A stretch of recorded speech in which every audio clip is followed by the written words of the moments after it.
Good morning, everyone. How are you? I hope you all are healthy and safe at home. ये students हमारा chapter continue है मेरे संग की औरतें, जिसके 2 पार्ट्स आपको मिल चुके हैं, जिसमें आपने पढ़ा लेखिका ने अपने आसपास की औरतों का वर्णन किया। सबसे पहले उसने अपनी नानी का वर्णन किया है। नानी के बारे में बताया कि मरते समय उन्होंने अपने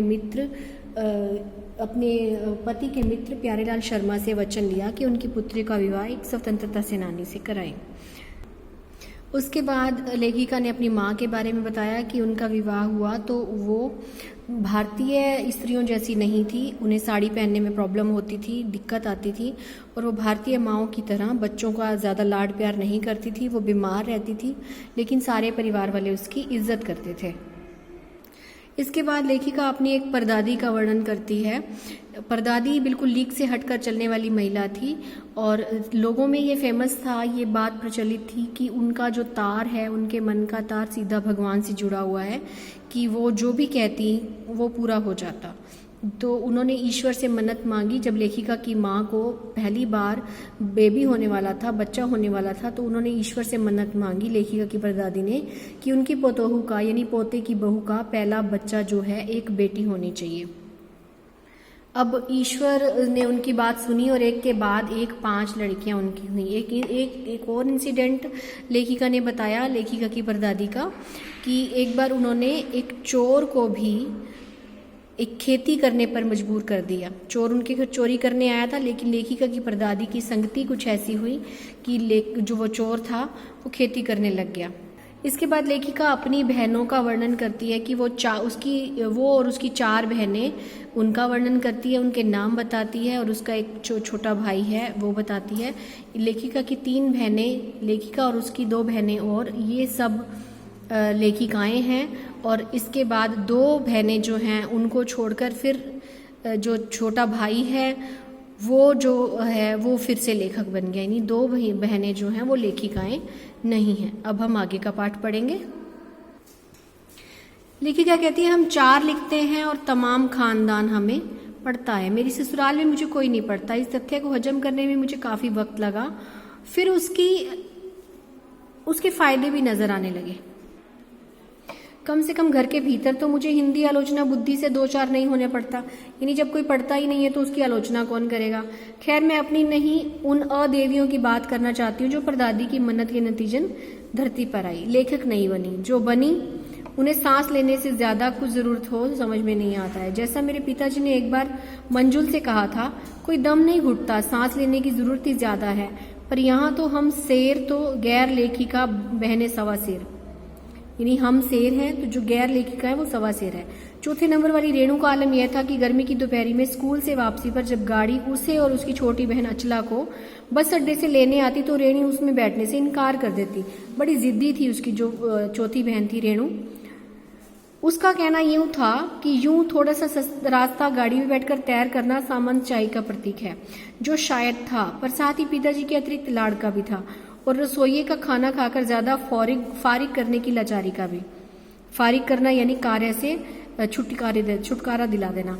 माँ तो सब चीजों से उदासीन रहती थी, इग्नोर करती थी, मतलब उन्हें कुछ पता ही नहीं होता था। पर पिता काफी कुड़ते भूनते जब देखते कि अचला गाड़ी में बैठी चली आ रही है और रेणु पीछे पीछे पसीने में तरबतर खरामा मतलब धीरे धीरे। बचपन में एक बार चुनौती दिए जाने पर उसने जनरल थिमैया को पत्र लिखकर उनका चित्र मंगवा लिया था, जो एक मोटरसाइकिल सवार जवान आकर उसको हाथ में दे गया। पड़ोस में उनका रुतबा काफी बढ़ गया था। गाड़ी में बैठने के साथ उसे इम्तिहान देने से भी परहेज था। स्कूल तो जैसे तैसे पास कर लिया, पर जब बीए का इम्तिहान देने की बारी आई तो वो अड़ गई। पहले मुझे ये समझाओ कि बीए करना क्यों जरूरी है।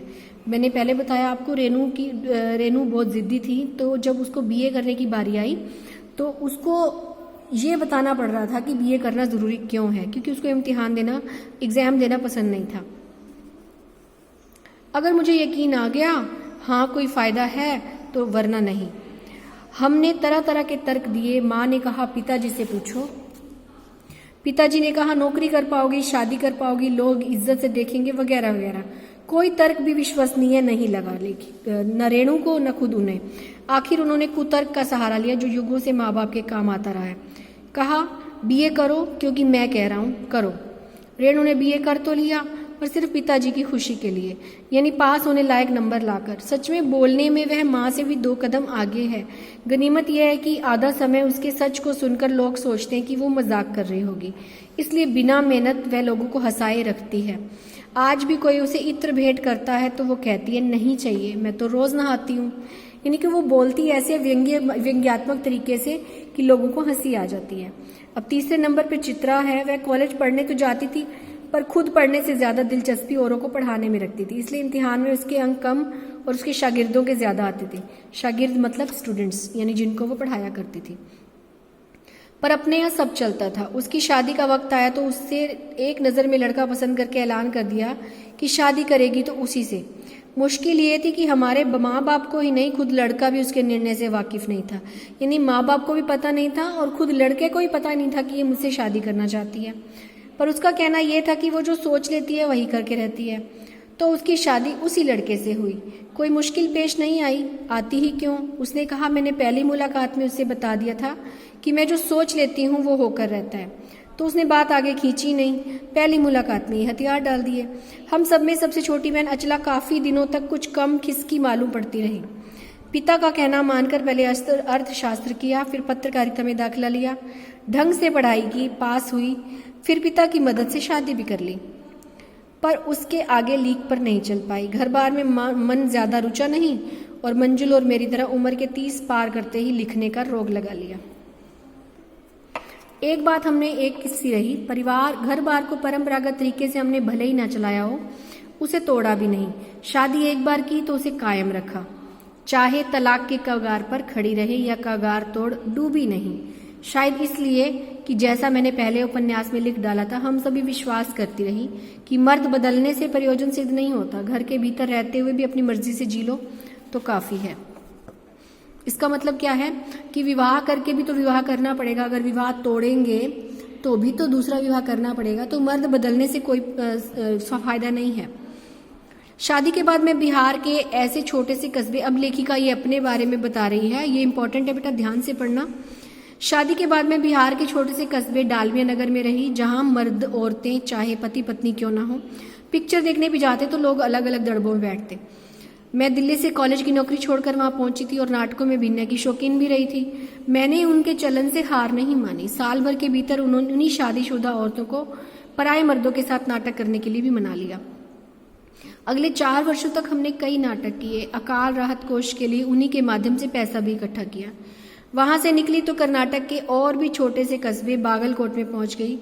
तब तक मेरे 2 बच्चे हो चुके थे जो स्कूल जाने लायक उम्र तक पहुंच रहे थे, पर वहां कोई ढंग का स्कूल नहीं था। लोगों की राय पर मैंने पास के कैथोलिक बिशप से दरख्वास्त की कि उनका मिशन वहां के सीमेंट कारखानों की आर्थिक मदद से हमारे कस्बे की प्राइमरी स्कूल खोल दे। पहले उन्होंने कहा चूंकि उस प्रदेश में क्रिश्चियन जनसंख्या कम थी, इसलिए वो स्कूल खोलने में असमर्थ थे। मैंने गैर क्रिश्चियन बच्चों को भी शिक्षा पाने लायक सिद्ध करते हुए अपना इसरार जारी रखा। इसरार यानी कि आग्रह, प्रार्थना। तब उन्होंने कहा हम कोशिश कर सकते हैं, बशर्ते आप हमें यकीन दिलाएं कि वह स्कूल अगले 100 वर्षों तक चलता रहेगा। मुझे गुस्सा आ गया। मैंने कहा स्कूल की छोड़िए, किसी के बारे में भी यकीन नहीं दिलाया जा सकता कि वो अगले 100 वर्ष तक चलेगा। यानी वो खोलना नहीं चाहते थे तो उन्होंने बहाना बनाया कि पहले यकीन दिलाइए कि जो स्कूल हम खोलेंगे वो 100 वर्ष तक चलेगा। अब वे भी गुस्सा खा गए, बोले खुदा का लाख लाख शुक्र है कि बच्चों के ना पढ़ पाने की समस्या आपकी है, मेरी नहीं। बात कड़वी थी पर 100% सच। सच के आगे सिर झुकाने की हमारी बचपन की आदत थी, सो मैंने तय किया कि मैं खुद अंग्रेजी, हिंदी, कन्नड़ 3 भाषाएं पढ़ाने वाला प्राइमरी स्कूल वहीं खोलूंगी और कर्नाटक सरकार से उसे मान्यता भी दिलवाऊंगी। वहां के अनेक मेहनती और खिसके लोगों की मदद से मेरा व्रत पूरा हुआ। मेरे बच्चे और अन्य अफसरों के बच्चे उसी स्कूल में पढ़े। बाद में अलग अलग शहरों के अलग अलग ख्यात स्कूलों में भी दाखिला पा गए। ऐसे अनेक मौके आए जब मैंने अपने जिद्दीपन के नमूने पेश किए, पर सबसे ज्यादा उसे मंच पाया मेरे लेखन ने, जो शुरू में अब तक लीक से खिसका और अपनी राह खुद तलाशता रहा। पर सब कुछ कर लेने के बाद भी मैं अपनी छोटी बहन रेणु के मुकाबले नहीं पहुंच सकती। 1950 के अंतिम दौर में एक रात दिल्ली में एक साथ 9 इंच बारिश हो गई। अब ये सबसे छोटी जो बहन है, छोटी से बड़ी मतलब 4th नंबर पर जो बहन है रेणु, उसके बारे में फिर से एक इंसिडेंट बता रही है। दिल्ली की खासियत यह है कि थोड़ा पानी बरसते ही वहाँ के नदी नालों में नालों में बाढ़ आ जाती है। पुलों के नीचे पानी भर जाता है और तमाम यातायात ठप हो जाता है। इस कयामती बारिश के बाद तो सरकारी दफ्तरों के पहले तल्लों से फाइलें भी तैर आई थी। अगली सुबह किसी तरह का कोई वाहन सड़क पर नहीं निकला था। जाहिर है कि रेणु के स्कूल की बस भी उसे लेने नहीं आई। रेणु ने कहा, कोई बात नहीं, मैं पैदल चली जाऊंगी। सब ने समझाया कि स्कूल बंद होगा, मत जाओ। उसने कहा, आपको कैसे पता? अब इस सवाल का माकूल जवाब यानी कि सबसे अच्छा जवाब किसी के पास नहीं था। हमारे यहाँ फोन जरूर लगा हुआ था, स्कूल में भी होगा, पर बारिश के चलते वह ठप पड़ा था। तो रेणु अकेली पैदल स्कूल की ओर चल दी। गनीमत यह थी कि बारिश एक मुश्त बरस लेने के बाद थम गई थी। सड़कों पर पानी था पर बरस नहीं रहा था। तो रेणु 2 मील पैदल चलकर स्कूल पहुंची, पर जैसा हमने कहा था, स्कूल बंद था। चौकीदार रेणु को देखकर दंग रह गया, पर रेणु को कोई मलाल नहीं था, कोई अफसोस नहीं था। वह वापस 2 मील चलकर घर पहुंच गई। सबने कहा, हमने तो पहले ही कहा था। उसने कहा, स्कूल बंद था तो मैं वापस आ गई, इसमें आपका कहना कहां से आ गया? सोचती हूँ कैसे रोमांच का अनुभव रहा होगा उसे उस दिन। जगह जगह पानी से लब लब करते सुनसान शहर में निचाट अकेले अपनी धुन में मंजिल की तरफ चलते चले जाना। सच अकेलेपन का मजा ही कुछ और है। ये लाइन बड़ी इंपॉर्टेंट है कि सच अकेलेपन का मजा ही कुछ और है। अगर ये क्वेश्चन भी आता है, ये क्वेश्चन भी इंपॉर्टेंट है कि इसके बारे में बताइए कि सच अकेलेपन का मजा भी कुछ और है। देखिए ये क्वेश्चन है, लेखिका इस आधार पर लेखिका की बहन और लेखिका के व्यक्तित्व के बारे में विचार व्यक्त कीजिए। लेखिका की बहन के बारे में तो अभी हमने इंसिडेंट पढ़ा, लेखिका के व्यक्तित्व के बारे में आप खुद बताएंगे कि किस तरह से उसे अकेले रहना पसंद था। तो ये आपका चैप्टर यहीं पे एंड होता है। आई होप आपको समझ में आ गया होगा चैप्टर। तो thanks for watching, have a nice day.